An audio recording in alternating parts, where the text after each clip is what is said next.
Kenya, we are among the low forested country. Our forest cover is under 10%. If you look elsewhere, there are countries with over 70%. And the importance of forest cannot now be debated. And this is the reason why, as Kenya, we took that commitment of raising our forest cover, not just about 10%, but even more, by planting over 15 billion trees in the next 10 years. And this call is being led by none other but His Excellency the President. And as you would understand, planting 15 billion trees is not a small job. It's a very huge task.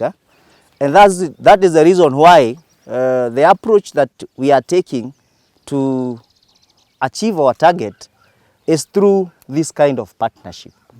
The private, the public, the community partnership. That's the only way we shall achieve that very ambitious target.